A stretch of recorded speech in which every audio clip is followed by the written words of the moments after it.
think we got an idea in terms of how WhatsApp generally helps you in your CX engagement, what capacities and capabilities this platform carries. Now, just picking up something from the first session of the day, where Deepak mentioned, the country is evolving. Bharat is becoming India. Consumers are adopting new things. There are new technologies which are available to us right now. It's imperative that businesses also need to pick these things up. Businesses have to match the pace with the consumers, with the technology, and that's what I will try to present today in terms of how we can do that and how we can make your CX engagements better. So this is a very interesting slide. I love this slide. This talks about the digital transformation the world has gone through. This about 15 years back.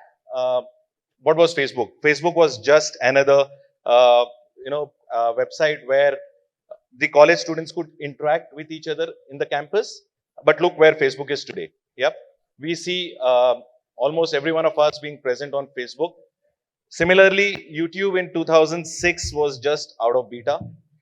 Google bought it, and today we have more than 2.6 billion users hitting YouTube daily. Uh, Similarly, we have one more platform that has evolved in recent times is WhatsApp. Today, we see more than 100 billion message exchanges happening, more than 2 billion voice messages and video messages being sent across daily. Now, that's the capacity and capability this platform carries. So, a study says that maybe by end of 2022, we'll be having more than 6.6 billion devices connected to the internet today. Now, that's a huge number connected to the internet, which means the future lies there somewhere. So the businesses have to gear up in terms of being present there, being right ahead of the time, so that you have ample readiness, you have ample scope to develop, reshape your businesses so that you're there in the league. Another important insight, 67% of the people are checking their phones within first 5 minutes of starting their day. That's what Shankar also mentioned. 90% of the people will have at least one message app by 2023. I think they're already there. Majority of the people who are connected to the internet already have got the messaging app present on their device. 70% of the customer interactions will include chatbot and messaging by end of 2022. We'll touch base on this in the coming slides.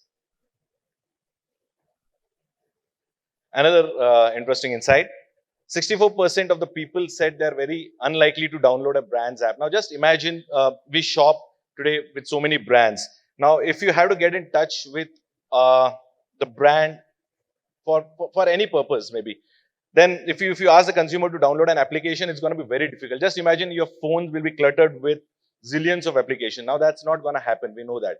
So the businesses have to take a conscious call. Rather than making the life of the consumer difficult, we should try and make it relatively easier. We should simplify their life. Now, there is one platform which is already available today on which the consumers are present. It catches a lot of eyeballs. The adoption is pretty heavy. So why not we be there? Rather than pulling the consumer to a completely new platform, which we are not sure whether they will adopt to or not, it carries immense risk. Then why not we be present where the consumer is present today?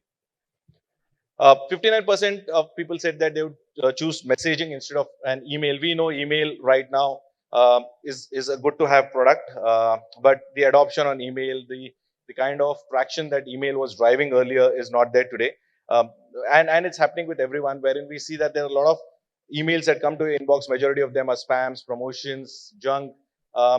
That's where your important transactional communication also get lost in the clutter. 53% said we would rather chat with a customer support than on call. We know today the state of affair of the contact centers. Not all contact centers are very well managed. There are some contact centers which have been running very efficiently, but we know that there are a lot of troubles we go through. Suppose you want to get in touch with a contact center. First problem is you need to have a network. You need to get through on the call. Second, if you get through, there is an IVR. Next, if you get through that stage, then there is a long waiting queue. So there are a lot of problems which the channel itself has by the nature, the way it's built. So there are ways to overcome with that, which customer know and the customer prefer. That okay, we need an alternative channel where we can interact with the brand. Now we know we know where the challenges are. Now we need to convert them to opportunities. So what we say is, when we know that people prefer messaging rather than going on a contact center or writing an email, why not we be ready with that? So WhatsApp as a platform, like I mentioned, the adoption is there. The consumers are already present. It's an application already on the device of the consumer. Why not we do something which can wherein we can build some traction for the brand through that application itself?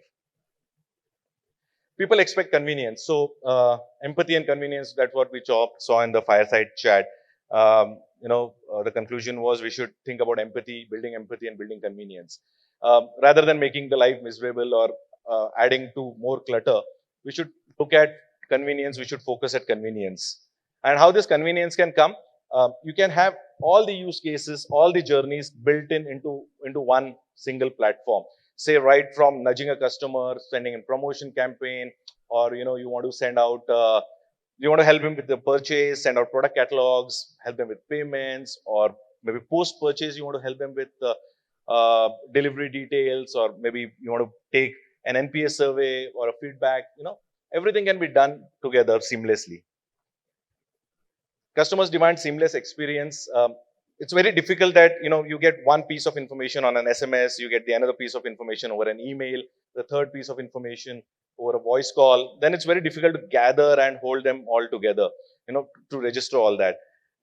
So customer feels that why can't everything be present at one single platform, wherein whenever I want I can just go and have a look and reconfirm. So WhatsApp is a two-way communication tool which not only enables the brand to send out the communication to the consumer, but also the consumer, whenever he feels, whenever there is a need, whenever he has a query or whenever he wants to check on something, he can come back to the brand as well. So now this is a loop wherein this keeps on going. The journey happens through the loop again and again and again. Wherein what happens is you start with a customer engagement, wherein you try to acquire a customer. From that part, you go on to help a customer with his buying cycle, with his purchase cycle. Once that is done, then is retention of the customer, taking feedback for your purchases and everything. Post that, you again send a promotional campaign to the customer for a new purchase. Again, the loop begins, and the loop moves on into the same fashion. So there is an engagement which happens through the platform that is possible, wherein you can, keep going through this loop again and again, and the customer travels seamlessly through this loop. So customer want to be able to reach you at any touch point. Now, the customer might need a pricing information, the customer might need any service or support, he might need some help at some point of his journey, or the customer wants to make a purchase. So at any point in time, the customer wants to have a single number where he can just pinpoint, send in his query, and life can be made easier if there is a templatized bot which is there onto the platform, wherein he just goes, you ask him, hey, you are here on this platform, what do you want?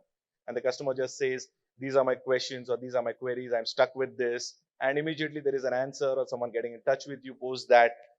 Just imagine how easy life of a consumer can be made.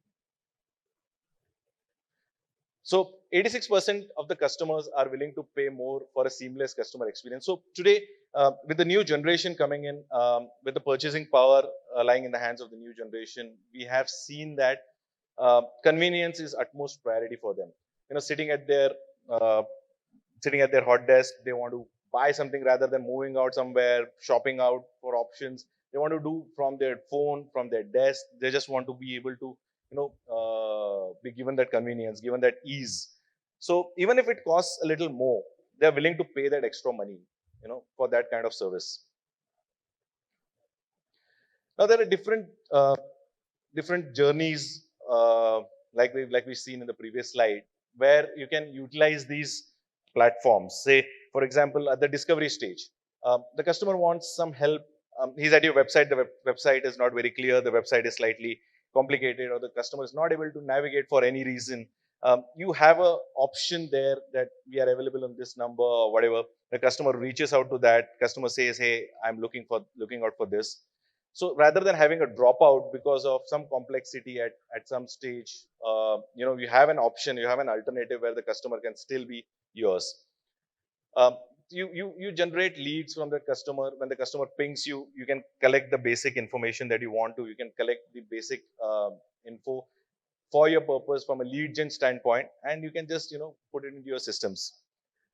At the purchase stage, you can absolutely run an entire product catalog. The customer can choose what he wants to buy. The customer can make a complete purchase. You can make payments on that. If you want to give out some discounts, if you want to give out some vouchers or anything, that is all possible. Post that, like I mentioned at the support, there is a support stage. That is the third leg of the service, wherein what happens is, if you want to help the customer, say for example, just imagine, today we do all these things. This is still happening. This is happening in an application.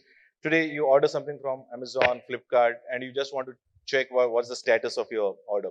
What do? You just go to the application, you go to your order page, you just check, where your product is right now, when is it going to be shipped or delivered. So you have this information available, but for every brand, there is a different application where this information is available. So the consumer has to take that extra effort of going into each application, having an application in the first place, then knowing how to work on that application, then using that application. Yep. And the last stage is delight and retain. So re-engaging with the customer is a very important thing. Retention and re-engagement are the two important pillars, because once a journey is completed, you actually start earning, or you start making money with the consumer from a returning consumer, because the cost of acquisition is so high. Maybe first time when the consumer is there, you might have given him a lot of discounts, a lot of offers, and then that might be a lucrative deal for the consumer, but the brand might not have made sufficient money with that. But when the consumer is a returning consumer, then it's more of habit building, wherein that now the customer has liked your product and he's going to stay with you. The stickiness has come in, and that's when you start to re-engage with the customer in different fashion depending on your marketing plans. So again, the platform helps you to do that. So why WhatsApp with Infobip? So these are some quick pointers. Infobip has a very easy and onboarding process with a very simple migration in case you want to move from an existing portal to another portal.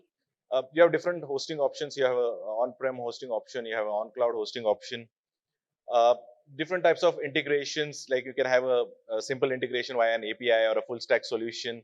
You can have different products overlay the basic WhatsApp product, like you can have a chatbot built in, you can have a conversation agent licenses being brought in on that, and you can, it's completely customizable. Industry knowledge and consultancy, and the most important one is security, because the data is secured.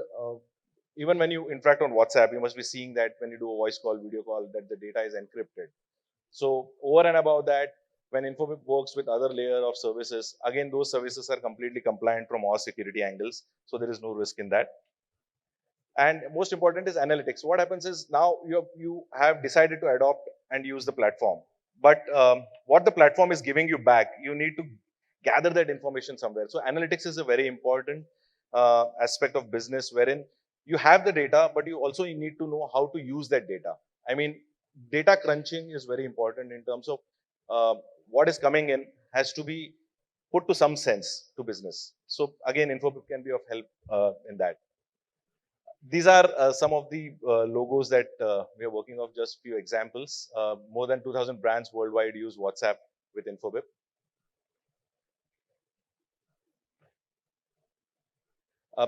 This is one slide on Infobip. I'll just quickly try to cover this. So we have more than 70 plus offices globally, more than 3,500 employee base.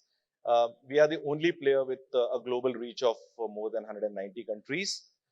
We have 41 data centers, direct operator connections of more than 700 operators. We have 24 billion plus monthly transactions. So Infobip, that's Infobip for you. There's a small AV I'd like to play for all of you.